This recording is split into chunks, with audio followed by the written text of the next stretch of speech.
¿Por qué soy así? Porque según el hombre interior, me deleito en la ley de Dios, pero veo otra ley en mis miembros que se rebela contra la ley de mi mente y que me lleva cautivo a la ley del pecado que está en mis miembros. Romanos 7, 22, 23.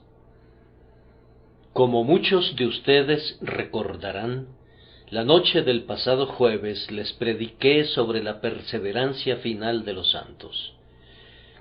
Me ha sorprendido grandemente y también me ha complacido enterarme durante la semana de que muchas personas encontraron ánimo y consuelo en la simple explicación de esa doctrina que entonces les expuse. De hecho, las noches de los 2 últimos jueves hemos estado tratando alternativamente un precepto y una promesa que iban relacionadas con el mismo asunto, aunque cada uno lo presentaba bajo una luz diferente. El precepto nos amonestaba a la perseverancia si nos aferramos con firmeza. La promesa nos aseguraba la preservación gracias a que somos retenidos con firmeza. La bienvenida que brindaron ustedes a esas exposiciones familiares me ha llevado a pensar que sería aceptable, especialmente para aquellos de ustedes que han sido traídos recientemente a la Sagrada Familia y que tal vez no conozcan ni los rudimentos siquiera de la experiencia religiosa, que diéramos un seguimiento a esos 2 elementales discursos con una pequeña exposición del gran conflicto interior al que la vida del creyente es expuesta. El pasaje que vamos a considerar relata una parte de la experiencia del apóstol Pablo. Todos nosotros concedemos que era un santo sobremanera eminente. Ciertamente lo colocamos a la vanguardia. Por esta razón, su experiencia cobra una mayor relevancia para nosotros. Si los más grandes santos tienen sus luchas interiores, con cuánta mayor razón debemos esperar tenerlas los que no hemos alcanzado el mismo grado de gracia que el apóstol alcanzó. Aunque Pablo no iba ni un ápice a la saga del primero de los apóstoles, con todo se veía obligado a decir: así que, queriendo yo hacer el bien, hallo esta ley, que el mal está en mí. Entonces, ustedes y yo, que sólo podemos ocupar la posición de bebés en la gracia o de ordinarios discípulos de Jesucristo, no debemos asombrarnos si tenemos que aguantar embates que nos sorprenden y entablar luchas que nos turban, y a menudo tendamos a exclamar por la presión de la emoción: miserable de mí, ¿quién me librará de este cuerpo de muerte? Por tanto, voy a pedirles, para su consuelo personal, que noten ante todo que el poder rector en la mente del cristiano es un fuerte afecto y por tanto un intenso placer en lo que es puro y santo, porque según el hombre interior me deleito en la ley de Dios. En segundo lugar, que hay inclinaciones y pasiones en el interior del ser humano que entran en conflicto directo con este santo principio, veo otra ley en mis miembros que se rebela contra la ley de mi mente. Y, en tercer lugar, que la disciplina exigida por esta constante hostilidad, a despecho de todo el desasosiego y la irritación que provoca, no está desprovista de una evidencia veraz y satisfactoria de nuestra guerra espiritual. Gracias doy a Dios por Jesucristo Señor nuestro. Puede decirse de todo verdadero cristiano que el poder rector en él se deleita en la ley de Dios. La nueva naturaleza que Dios ha creado en cada creyente no puede pecar porque es nacida de Dios. Esta es una obra del Espíritu Santo y como tal es sin engaño, sin mancha e incorruptible. Somos hechos partícipes de la naturaleza divina. La divina naturaleza, en su parte comunicable, nos es dada cuando Dios nos hace renacer para una esperanza viva por la resurrección de Jesucristo de los muertos. No somos engendrados de sangre, ni de voluntad de carne, ni de voluntad de varón, sino de Dios. Recibimos de Dios una nueva naturaleza al momento de nuestra regeneración.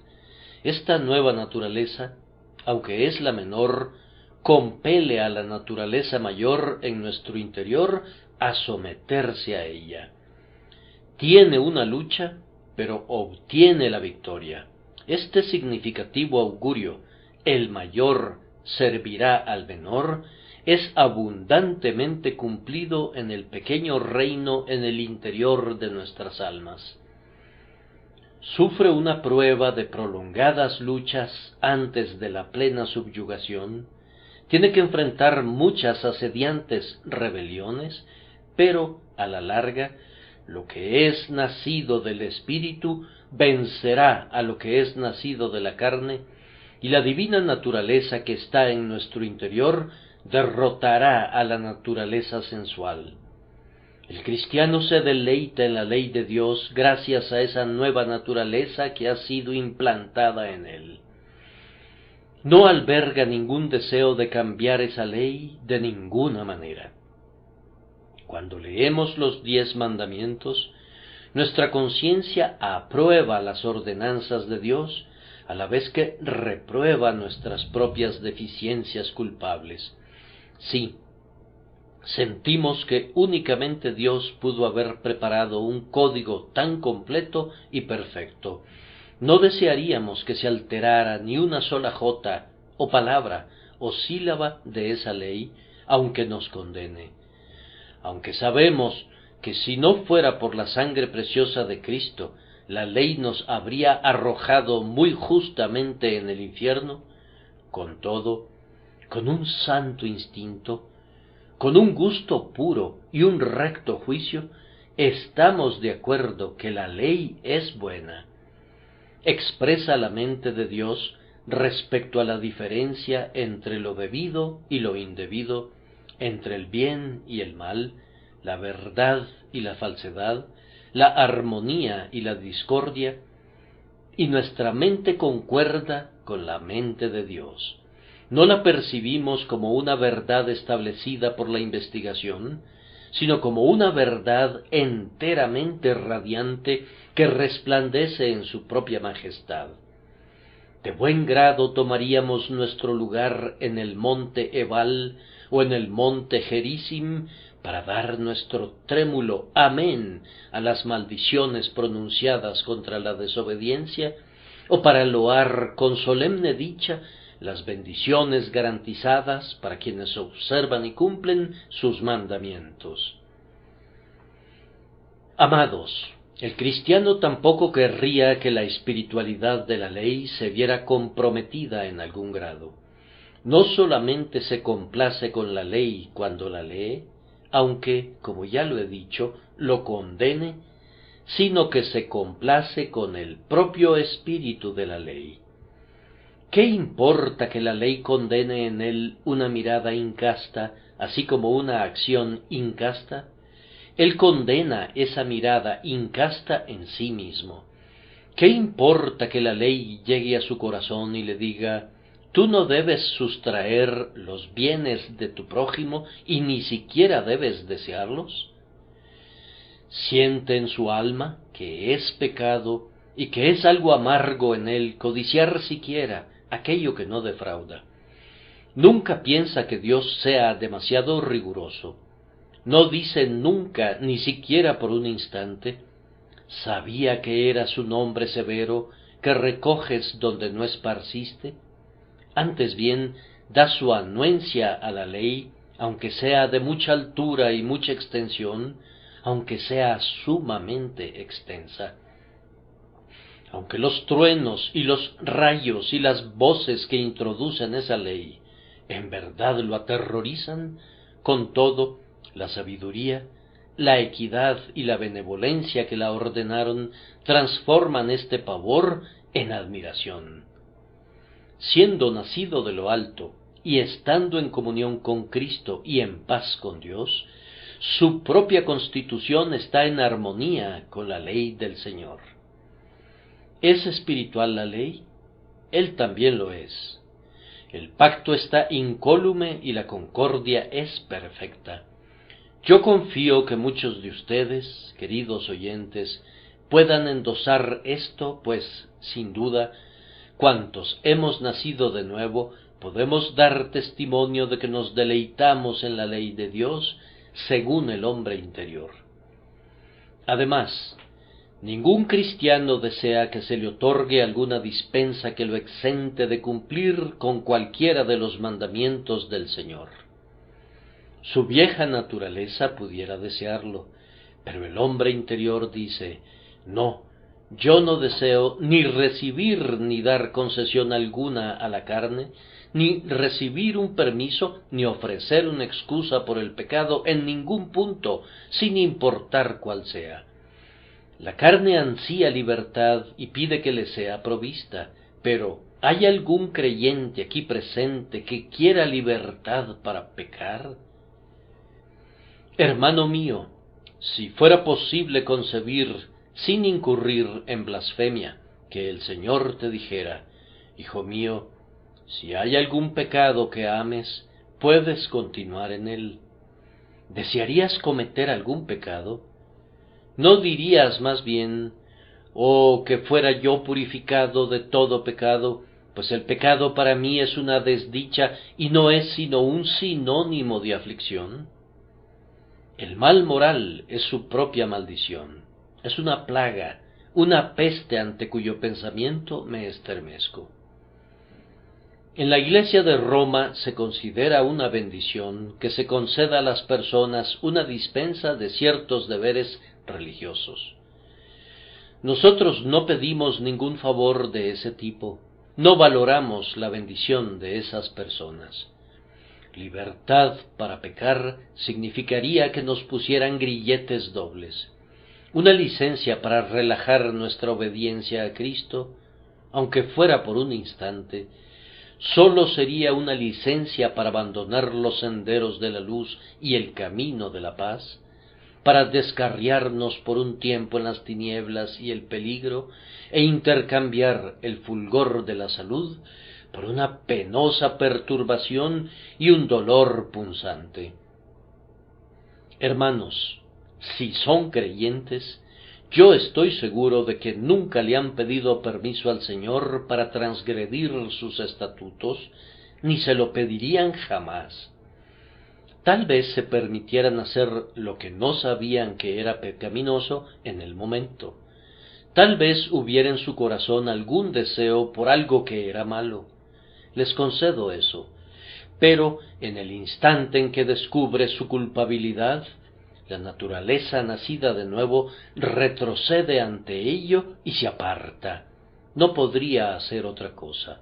No puede pecar porque es nacida de Dios. La nueva naturaleza que está en ustedes tiembla ante el pecado. No es su elemento, no puede tolerarlo.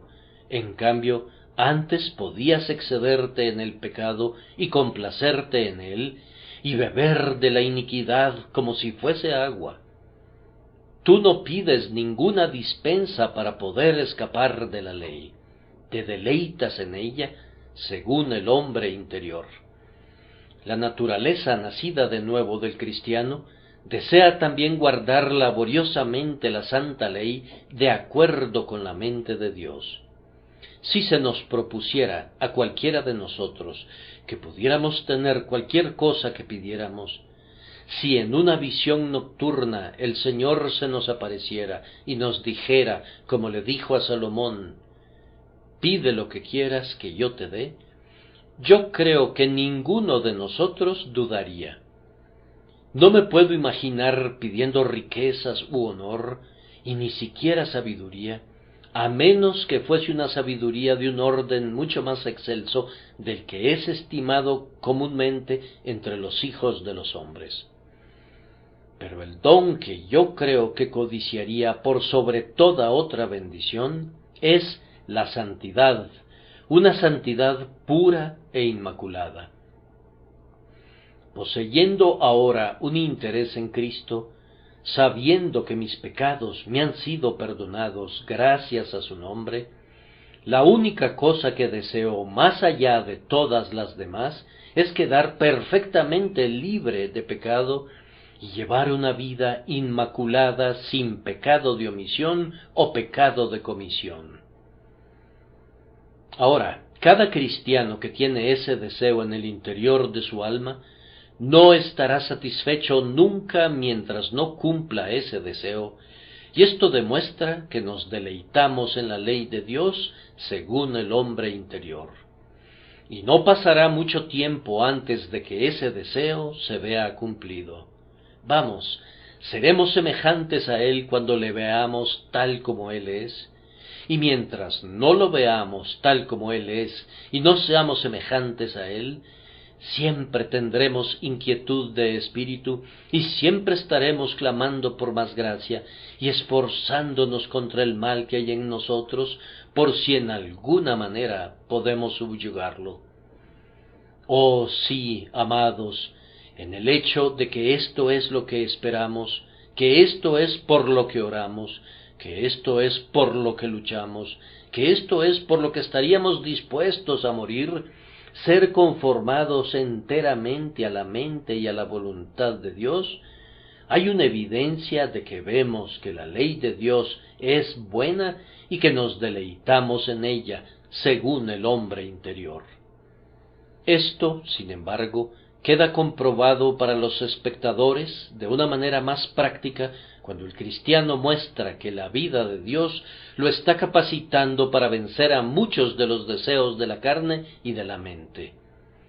Muy a menudo, mientras se esfuerza por ser santo, tiene que obligarse a una severa abnegación, pero lo hace con alegría. Por ejemplo, si sucediera en el negocio que si hiciera una trampa muy común en su actividad comercial, ¿podría obtener una mayor ganancia? No lo haría, si es cristiano. Siente que no puede cometer ese mal y pecar contra su Dios. O si el joven convertido descubriera que una pequeña divergencia del camino recto agradaría a la gente mundana con la que está obligado a asociarse, podría, tal vez, desviarse en su debilidad. Pero si lo hiciera, la nueva vida en su interior nunca le facilitaría el camino.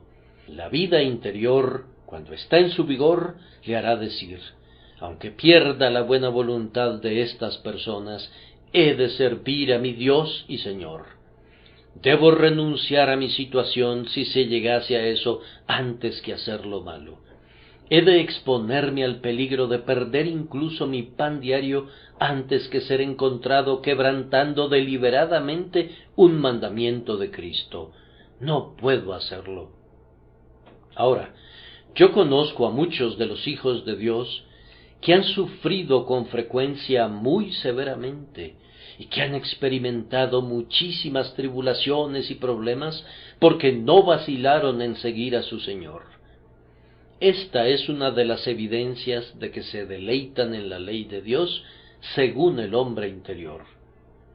Cuando un hombre está dispuesto a soportar el reproche y la burla, a ser ridiculizado y escarnecido como un loco por causa de la justicia, cuando está dispuesto a que los hombres se mofen de él como un hipócrita y lo tilden de fariseo, cuando encara el desaire de aquellos cuya compañía de otro modo habría disfrutado, y todo porque tiene que seguir la mente y la dirección del Espíritu de Dios, y la sigue, yo afirmo que el hombre da muestras entonces de que se deleita en la ley de Dios.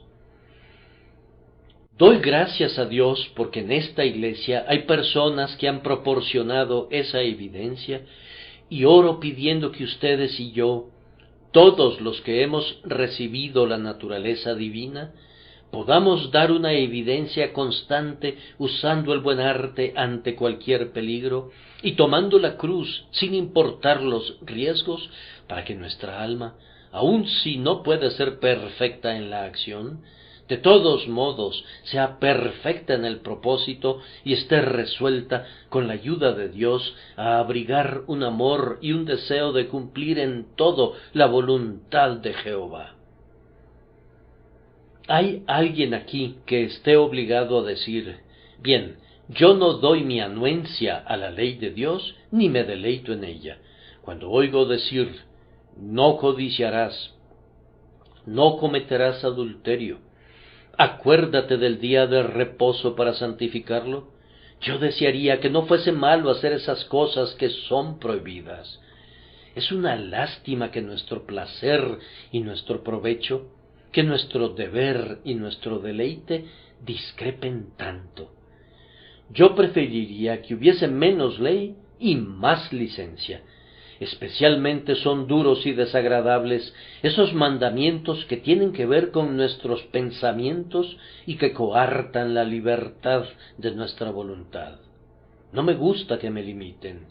Yo preferiría vivir como me dé la gana. Bien, mi querido amigo, no te voy a decir nada más severo que esto.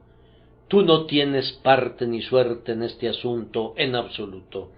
Si las tuvieras, si tu corazón hubiese sido renovado, hablarías de una manera muy diferente. Siempre que oigas a personas que encomian una baja norma de religión, una baja norma de moralidad, siempre que los encuentres vindicando puntos de vista laxos respecto a lo correcto y a lo incorrecto, puedes estar seguro de que el espíritu que está en ellos no es el espíritu del Dios Santo, sino que es el espíritu de su naturaleza pecaminosa. Sí, el espíritu de Satanás pudo haber entrado para hacer que el espíritu humano fuera peor aún de lo que era antes. Pero, ¿se deleita tu corazón en la ley de Dios? ¿Hay un encanto para tu alma en lo que es recto? ¿Hay una belleza para el ojo de tu espíritu en lo que es virtuoso? ¿Admiras especialmente el carácter de Jesús porque en su vida la ley pareciera trazada con caracteres vivientes?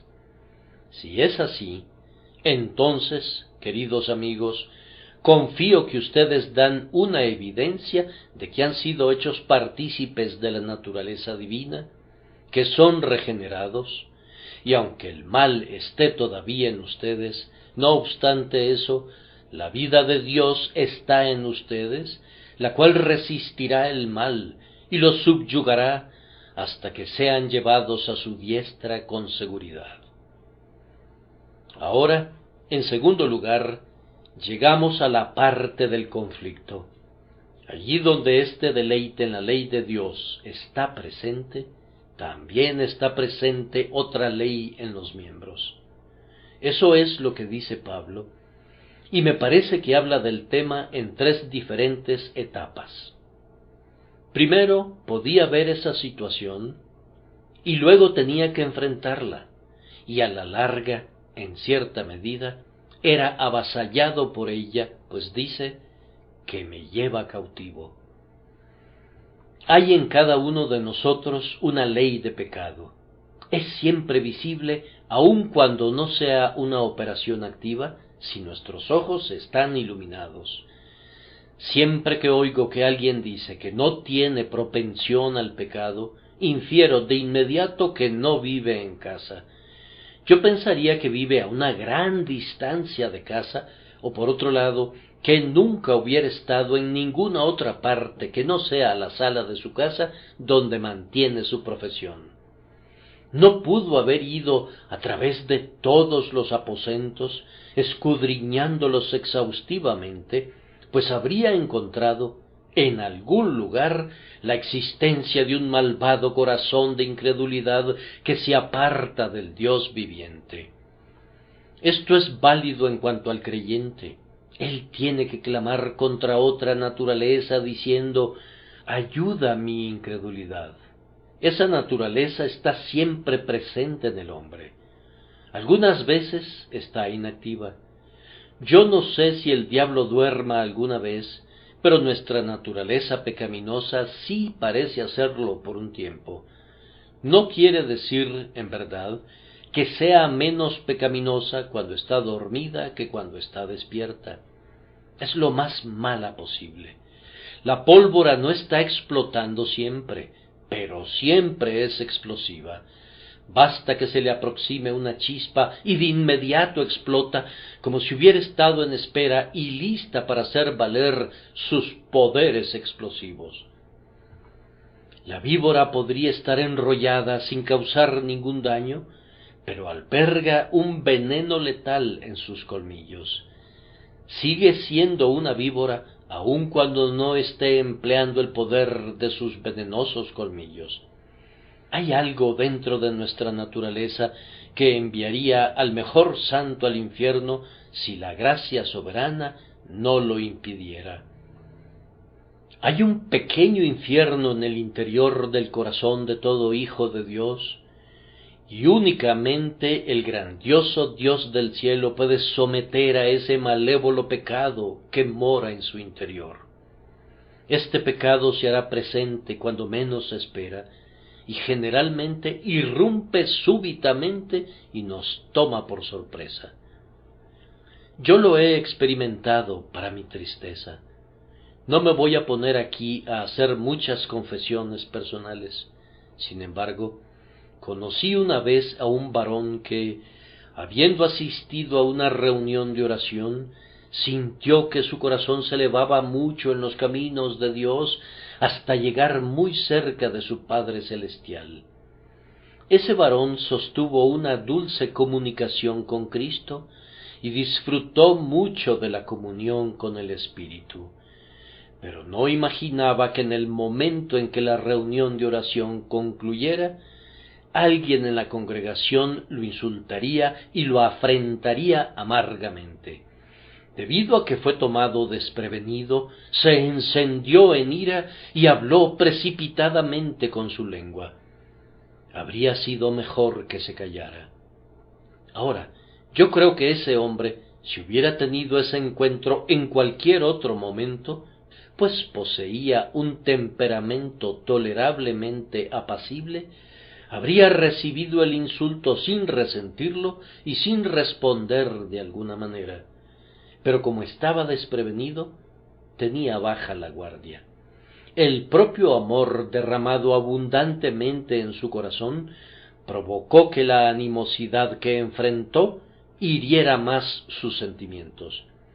Había estado tan cerca del cielo que esperaba que cada uno de los presentes tuviera pensamientos que armonizaran con los suyos. No había contado con ser agredido justo entonces. Cuando hay más dinero en la casa, es entonces que es más probable que los ladrones se metan en ella. Y cuando hay mayor gracia en el alma, el demonio procurará atacarla si pudiera. Los piratas no solían atacar a los barcos cuando salían a recoger el oro de las Indias. Siempre los abordaban cuando venían de regreso a casa, con miras a obtener un rico botín que fuera digno de la captura. Si han disfrutado un sermón, si se han acercado a Dios en oración, si las Escrituras han sido muy preciosas para ustedes, pueden esperar que justo entonces el dragón que duerme dentro despertará y turbará la pacífica tranquilidad de su alma. ¿Hemos de esperar algún peligro cercano cuando recibimos abundante deleite? Entonces, vigilemos en mayor medida en épocas de tranquilidad. Esta naturaleza perversa tiende a la extinción algunas veces, como si fuera movida por los celos, cuando estamos siendo reanimados por el bien, pero ciertamente vuelve a desarrollarse cuando estamos expuestos al mal.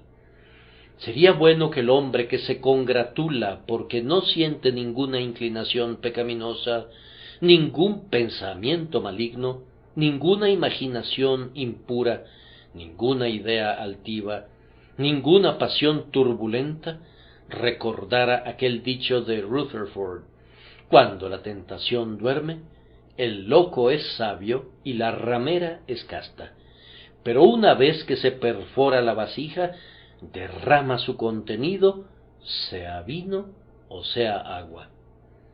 Oh alma mía, tú has estado reposando solo por un momento, porque no había nada que te provocara por un tiempo, en medio de la compañía de gente piadosa, y con la mente ocupada continuamente en cosas buenas, los malos instintos pudieran dormitar, pero insertada en otra sociedad, sólo necesita una ligera provocación, y oh, cuán pronto se manifiesta abundantemente el mal que siempre está presente en el interior. Hay malas hierbas en casi todo tipo de suelos.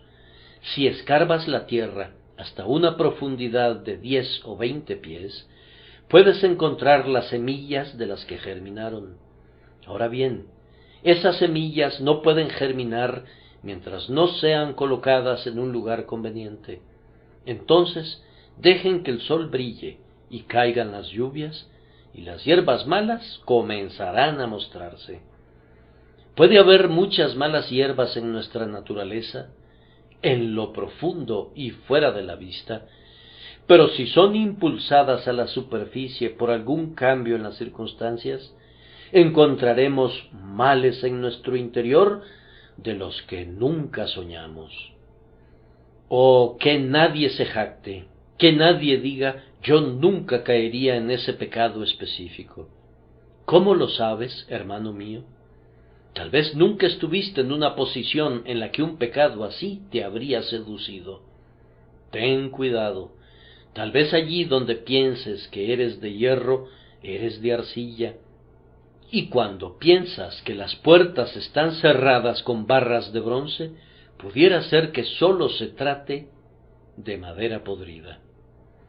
No hay razón para que ninguno de nosotros, incluyendo al más santo, confíe en sus mejores facultades, en sus mejores deseos, en sus mejores resoluciones. Nosotros somos una completa debilidad de principio a fin, y somos propensos a las transgresiones, a pesar de todo lo que la gracia de Dios ha hecho por nosotros. El pecado que está en nosotros como una mancha en nuestra constitución pudiera irrumpir fácilmente como un despreciable desorden que se esparce por el hombre entero desde la cabeza a los pies y que arruina todo el carácter. Le pido a Dios que eso no suceda nunca. Es notable cómo el pecado se muestra en el cristiano aun en el más santo de sus deberes. Supón que sea la oración. Cuando sientes que deberías orar y quisieras acercarte más a Dios, ¿no encuentras algunas veces una indisposición como si tus rodillas estuvieran rígidas y el corazón estuviera endurecido? Cuando tu alma está siendo transportada en la oración con pensamientos de las cosas divinas, un mal pensamiento atraviesa tu alma como si fuese un ave de carroña que atraviesa en su vuelo sobre el campo, y no puedes deshacerte de él. O tal vez completas tu devoción con mucho deleite en Dios, pero no has salido de tu pequeño aposento antes de que un placer extraño se deslice en tu mente, una presunción porque has orado tan bien que estás creciendo en la gracia, que estás alcanzando la plenitud de la estatura de un varón en Cristo. Es así que sales de la cámara de adoración reverente, meditando en tu propia importancia, meditando en tu idoneidad para ocupar un lugar por encima de las filas ordinarias de los soldados de Cristo, o que muy bien pudieras ocupar un rango de teniente en la Iglesia de Dios. Tal vez en otra ocasión no sentiste ninguna libertad en la oración, y luego, con un irritable temperamento malhumorado, murmuras internamente, si es que en realidad no lo expresas, que muy bien podrías renunciar a decir tales oraciones como esas, pues no sirven de nada. Entonces no importa lo que hagas o lo que dejes de hacer. El mal que está todavía en tu interior se levantará y te estorbará en algún momento u otro para hacerte saber de su existencia. Puedes atrancar la puerta y puedes imaginar que ningún ladrón entrará y comienzas a quitarte la ropa para retirarte a descansar, pero el ladrón ya se encuentra debajo de tu cama. Muchas personas han pensado: he atrancado la puerta para impedir la entrada de esas tentaciones, y he aquí han estado ocultas en su alma como los ídolos que Raquel tomó y que escondió bajo la albarda de un camello. En algún lugar u otro estaban escondidas donde no las había descubierto. Denlo por sentado, queridos amigos, y no lo duden. El apóstol Pablo lo vio, y ustedes podrían verlo también si se decidieran a mirar. Pablo dijo: veo otra ley en mis miembros. Y esta ley en sus miembros, sigue diciéndonos, se rebela contra la ley de mi mente. Se esforzaba por alcanzar el dominio, pero la nueva naturaleza, por otro lado, resistía y no le permitía que lograra el dominio. Las viejas lascivias luchan, pero la nueva vida lucha también, pues toda guerra tiene que tener dos bandos. Tal es la guerra que tiene lugar en el interior del alma renovada. Hemos sabido que esta guerra toma diferentes formas. Hay momentos que ha sido en este sentido. Un deseo indebido ha entrado en el cristiano y él lo ha despreciado. Lo ha despreciado por completo, pero ese deseo lo ha seguido repetidamente. Ha clamado a Dios contra ese deseo, ha llorado por su causa, no lo ha consentido, teme que lo hubiera encontrado dulce y agradable para él por el momento, pero cuando ha tenido tiempo para la reflexión, tiembla ante el simple pensamiento de ceder ante la tentación. Y, sin embargo, por la inquietud de su propia carne y por las represalias de Satanás, ese odioso deseo se presentará y volverá una y otra vez. Lo oirá aullando en pos de él como un sabueso que sigue a su presa, y algunas veces dará un salto y lo tomará por el cuello y lo derribará. Eso será todo lo que ese pobre hombre pueda hacer para mantener dominada a esa feroz tentación que ha surgido en su espíritu. Yo puedo dar testimonio de que tales guerras son unas ordalías muy terribles, pues algunas veces duran días y semanas y meses sin interrupción. Yo he conocido a cristianos juiciosos que han sido acosados con dudas que han surgido respecto a la inspiración de la Escritura, a la deidad de nuestro Señor Jesucristo, a la seguridad del pacto de gracia, o a alguna otra doctrina fundamental de nuestra santísima fe, o incluso pudiera ser que la tentación ha sido para proferir blasfemias que el creyente ha aborrecido desde lo más profundo de su alma. Con todo, entre más amargamente las haya detestado, más implacablemente lo han perseguido. Él quería echarlas fuera, pero regresaban con redoblada fuerza. ¿Es cierto? ¿Acaso es así? ¿Pudiera suceder que un horrible sentimiento esté envuelto en un pulido epigrama? Y luego perseguirá su memoria, y él se esforzará en vano para desalojarlo. De buen grado arrojaría el pensamiento y las palabras que visten al pensamiento al pozo del abismo. «Fuera de aquí, maldito espectro», exclamará. pero regresa como un fantasma de los propios crímenes de uno. ¿De dónde provienen estos males? ¿Pueden algunas veces ser rastreados hasta llegar a Satanás? Sí, pero más comúnmente la tentación obtiene su fuerza, así como su oportunidad, de los estados de la mente o de los hábitos a los cuales es propensa nuestra propia constitución. En el desempeño de los deberes públicos, cuando ejercitamos esforzadamente cada nervio para servir al Señor, podemos encontrarnos con varones cuyo temperamento actúa sobre nuestro temperamento para remover la bilis y hacernos pensar mal de aquellos a quienes nos sentimos inclinados a hacer el bien. En las apacibles sombras del retiro que los sabios buscan como un alivio de las distracciones de la sociedad, cuán extrañas fantasías y monstruosas locuras entran con frecuencia en el corazón y confunden el cerebro.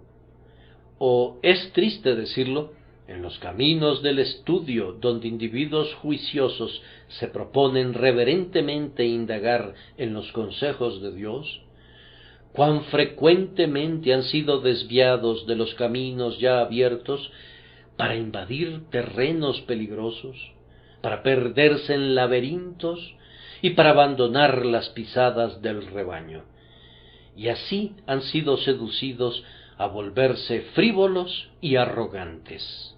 En cualquier parte, en todas partes, tenemos el reto de luchar y hemos de dar batalla en contra del pecado que nos asedia.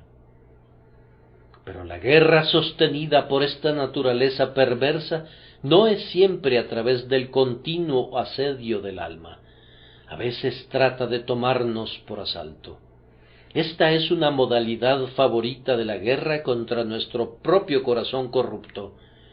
Cuando estamos desprevenidos, viene y nos ataca, y como ya he dicho antes, somos propensos a estar desprevenidos cuando hemos sido conducidos aparte a lo alto del monte, cuando hemos estado cerca del Señor.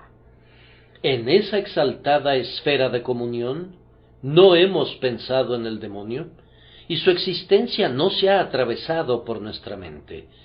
Pero cuando descendemos de nuevo a la llanura, pronto descubrimos que vive todavía, que todavía aflige a nuestros hermanos, que acecha todavía buscando atraparnos. Por esta causa, nuestra experiencia debería vivificar nuestra simpatía. Muchísimos cristianos han sido llevados por sorpresa al pecado, por lo cual habían de ser grandemente culpados, pero por lo cual no debían ser condenados con tanta severidad por sus hermanos cristianos. Deberían condenar el pecado, pero deberían tener memoria de sí mismos, no vaya a ser que también sean tentados. Muchas personas han sido buenas porque no han tenido la oportunidad de ser malas, y yo creo que muchos cristianos profesantes se han mantenido porque el camino no era muy plano y no se podía ganar mucho si cayeran. Nosotros no nos juzgamos los unos a los otros como Dios lo hace. Él conoce las debilidades de sus amados hijos. A la vez que no excusa sus pecados, es demasiado puro y santo para hacerlo.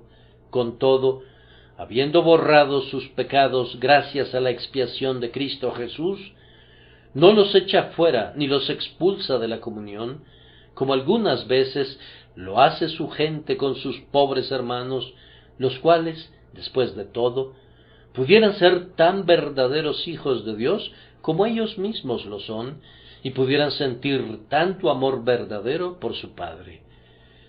Cuando esta perversa naturaleza está combatiendo, se ríe de nuestras propias resoluciones y se burla de nuestros propios intentos de aplacarla.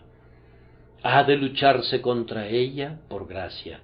Ningún otro brazo, excepto el brazo todopoderoso, puede vencer a nuestra corrupción natural. Como un leviatán se ríe de la lanza, la considera como madera podrida. No puedes atacar a un pecado asediante como desearías hacerlo.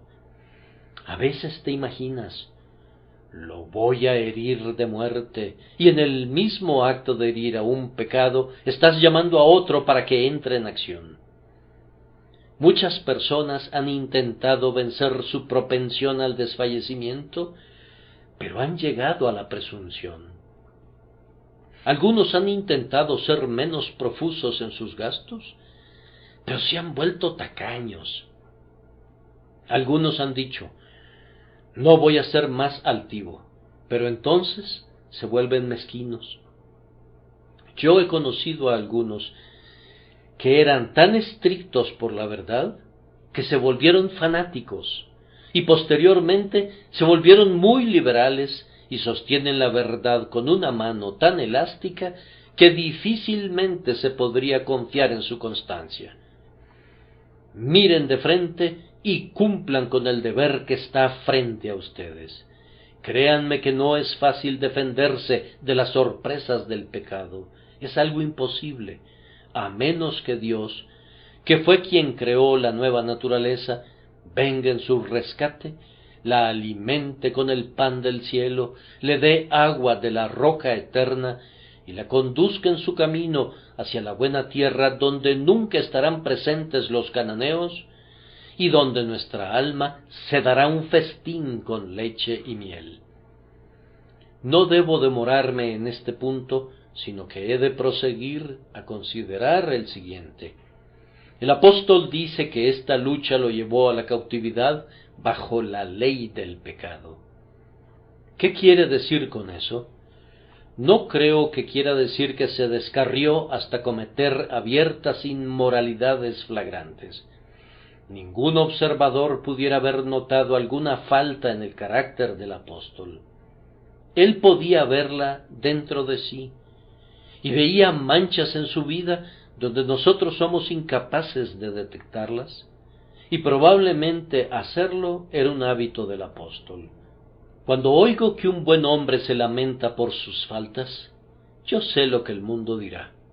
Le tomarán la palabra y pensarán que él es como ellos, mientras que si lo conocieras y observaras su vida y su conversación, si lo juzgaras imparcialmente, te verías compelido a decir de todo hombre piadoso que es como Job, perfecto y recto, temeroso de Dios y apartado del mal. Sin embargo, ese mismo individuo sería el primero en verse sus propias manchas porque tiene más luz que los otros, porque tiene una idea más elevada que los otros de lo que es la santidad, y principalmente porque vive más cerca de Dios que los otros y sabe que Dios es tan infinitamente santo que los cielos no son limpios delante de sus ojos y que notó necedad en sus ángeles. Por tanto, todo aquel que se ve en el espejo de la ley ve en sí mismo una inmundicia que nunca antes vio. Como dijo Job, de oídas te había oído, mas ahora mis ojos te ven, por tanto me aborrezco y me arrepiento en polvo y ceniza. Pero yo creo que el apóstol no se estaba refiriendo aquí a los actos de un mal comportamiento ruin que lo llevaran a la cautividad en lo que a él concernía. Aunque muchos que son hijos de Dios se meten en una triste cautividad porque la ley del pecado y de la muerte en sus miembros alcanza algunas veces el dominio sobre ellos. Oh, estén alerta contra esto, lloren por esto. Estaba a punto de decir, luchen hasta la sangre contra esto.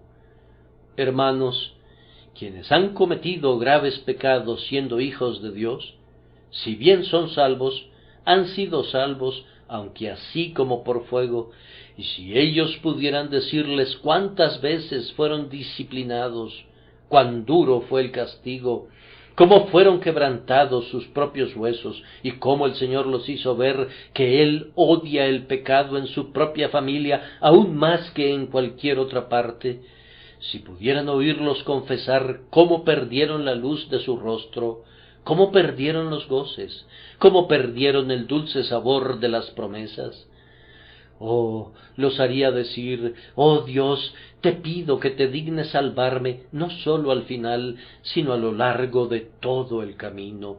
Sustenta mis pasos en tus caminos, para que mis pies no resbalen. Haz que corra por la senda de tus mandamientos.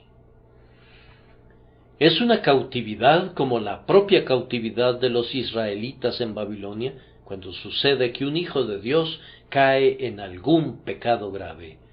Pero mucho antes de llegar a ese extremo, y yo espero que en tu caso nunca llegues tan lejos, creo que esta ley de pecado nos lleva a la cautividad en otros sentidos.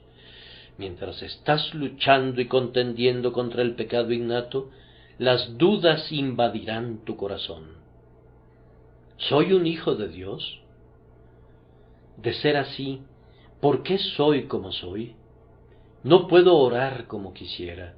Seguramente si fuera un hijo de Dios, mi devoción no se vería obstaculizada, ni iría a algún lugar de adoración sin experimentar ningún gozo como otros que se dan un festín y cantan de gozo de corazón.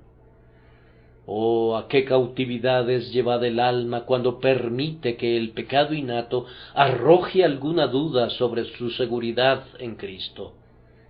Somos salvos porque somos creyentes en Cristo.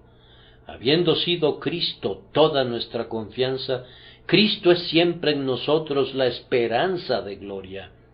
A todos los que le recibieron, a los que creen en su nombre, les dio potestad de ser hechos hijos de Dios. Si yo he creído en su nombre, prescindiendo de cuál pudiese ser mi experiencia interior o cuál no pudiese ser en mi propia estimación, si yo he creído en el nombre de Jesús, tengo el privilegio de ser un hijo de Dios. Pero algunas veces las dudas nos abrumarán y somos así llevados a la cautividad. He conocido a algunos que casi fueron conducidos a la desesperación. El Hijo de Dios ha escrito entonces cosas amargas contra sí mismo y ha firmado su propia sentencia de muerte. Gracias a Dios no sirve de nada que firmemos nuestra propia sentencia de muerte. Nadie puede firmarla excepto el Rey, y Él no la firmará jamás contra ningún alma que crea en Él, no importando cuán débil pudiera ser su amor. Podemos ser llevados a la cautividad por un sentido de pecado, por una tentación al pecado, o por ceder ante el pecado. Si alguna vez llegamos a eso, nos hará débiles en el servicio y fríos en la oración. Nos pondrá inquietos cuando estamos solos y nos quitará el gozo en la sociedad de los santos. Es más, nos sentiremos inertes. Oh, que Dios nos salve de eso. Oh, que podamos luchar con denuedo, que podamos luchar cada día para mantener sometido al pecado. Que la gracia divina, esa gracia que es atesorada en Cristo Jesús, nos asegure la victoria. Cuando experimentamos una guerra en el interior del alma, nos sirve de consuelo recordar que es una fase interesante de la experiencia cristiana. Los que están muertos en pecado nunca probaron estas cosas. Hubo un tiempo cuando éramos justos con justicia propia y estábamos arruinados, sin ley, y pensábamos que el pecado estaba muerto en nosotros. Estábamos muertos en delitos y pecados, pero nos jactábamos de nuestra propia justicia. Estos conflictos internos muestran que estamos vivos. ¿Hay alguna vida en el alma que odia al pecado, aun cuando no pueda hacer lo que quisiera? Yo he sabido lo que es bendecir a Dios por los tiempos en que mi alma ha experimentado una guerra interior y hasta me habría alegrado sentir una guerra renovada. Pueden estar seguros de que el hombre fuerte del alma, mientras guarde la casa, la guardará en paz. Es cuando viene alguien más fuerte que él para echarlo fuera, que hay una lucha en el interior de tu alma. Por tanto, yo te sugeriría esto como una fuente de consuelo y de agradecimiento. No te deprimas al respecto. Di, después de todo, hay algo de vida aquí. Donde hay dolor, hay vida. Los mejores santos de Dios han sufrido exactamente de la misma manera. Tu camino al cielo no es malo. Algunos, lo sé, no están preocupados de manera importante, pero la mayoría de los santos de Dios tiene que soportar de fuera conflictos, de dentro temores. Lean acerca de Martín Lutero. Ese gran hombre valiente se convirtió en un maestro de teología por haber sido instruido en la escuela de la tentación. Aún sus últimas horas estuvieron repletas de un severo conflicto. Lutero fue un guerrero desde su juventud. Cuán constantemente tuvo que contender contra sí mismo. Este capítulo nos da el mismo testimonio respecto a la vida de Pablo. Por tanto, no estés abatido como si algo extraño te hubiese sucedido. Mira a lo alto a esos santos vestidos de ropas blancas y que cantan un cántico interminable. Pregúntales de dónde les vino su victoria. Ellos te dirán que no les vino por no pecar o por ser perfectos en sí mismos, sino por medio de la sangre de Jesús. En un tiempo lucharon aquí abajo y humedecieron su sillón con lágrimas, lucharon duro como nosotros ahora, con pecados y dudas y miedos. La más rica consolación proviene del último versículo del capítulo. Habiendo preguntado Pablo cómo sería liberado, responde a la pregunta con esto: gracias doy a Dios por Jesucristo Señor nuestro, y llamarás su nombre Jesús, porque Él salvará a su pueblo de sus pecados, no sólo de la culpa de sus pecados, sino del poder de sus pecados. Cuán grande misericordia es que el Señor Jesús haya dado un golpe mortal a nuestro pecado, le ha roto su cabeza. Es un monstruo y posee inmensa vitalidad, pero es un monstruo derrengado, perniquebrado y con la cabeza rota. Helo ahí, yace siseando y escupiendo y contorsionándose con capacidad de hacernos mucho daño, pero aquel que lo ha herido lo golpeará repetidamente hasta que al fin se extinguirá por completo. Gracias a Dios, no tiene la vitalidad suficiente para atravesar el río Jordán. Ningún deseo pecaminoso ha de nadar jamás en esa corriente. No son molestados allá con tendencias e inclinaciones a pecar, y cuando sean restaurados a sus cuerpos, y sus cuerpos resuciten, tendrán cuerpos que no son de carne. La carne y la sangre no pueden heredar el reino del cielo. Sus cuerpos tampoco verán corrupción, sino que serán cuerpos idóneos para unas mentes celestiales, y serán eternamente libres de su pecado anterior. Regocijémonos porque Jesucristo puede hacer todo eso. Él puede salvarnos de todo pecado. Aquel que nos compró con su sangre no perderá a un bajo precio lo que le costó tan caro. Él nos librará de todo pecado y nos llevará a su reino y gloria eternos sin falta. Así que nosotros echamos mano de este dulce consuelo. Aunque la lucha sea prolongada y ardua, el resultado no es incierto. Recuerden el texto del jueves pasado por la noche. Eso debe zanjar el punto. Yo les doy vida eterna, y no perecerán jamás, ni nadie las arrebatará de mi mano. Mi Padre que me las dio es mayor que todos, y nadie las puede arrebatar de la mano de mi Padre. Ustedes tendrán que llegar al cielo después de luchar para avanzar cada pulgada del camino, pero llegarán allá. Parte en tablas, parte en cosas de la nave, todos se salvaron saliendo a tierra en el naufragio de Pablo, y lo mismo sucederá con los santos.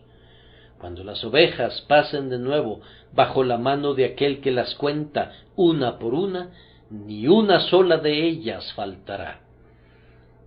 Todas eran tan débiles que el lobo podría haberlas despedazado. Todas ellas eran tan necias que, dejadas a su arbitrio, se habrían descarriado por los montes y por los bosques, y habrían sido destruidas. Pero el eterno pastor convierte esto en un punto de honor. De los que me diste, no perdí ninguno. He aquí, yo y los hijos que Dios me dio. Deberías sentirte muy bien ahora sabiendo que tienes la victoria asegurada. Oh, por los lirios del amor de Cristo, y por la diestra potente que una vez cortó a Rahab y partió en dos al dragón, que cada cristiano tenga buen ánimo. El omnipotente está con nosotros, el invencible está por nosotros. Al ataque, sigamos adelante para enfrentar el conflicto. Aunque la lucha se enardezca y se torne todavía más severa, sigamos siempre adelante, sigamos adelante sin miedo y sin un instante de duda. En todas estas cosas somos más que vencedores por medio de aquel que nos amó. Subirá el que abre caminos delante de ellos, abrirán camino y pasarán la puerta y saldrán por ella, y su rey pasará delante de ellos, y a la cabeza de ellos Jehová. Han puesto en fuga a sus enemigos. Así se dirá de todos aquellos que siguen el liderazgo de Cristo. Esta es la herencia de los santos, y su salvación de mí vendrá, dice el Señor. Que Dios nos conceda salir victoriosos en esta guerra santa, por Jesucristo nuestro Señor. Amén.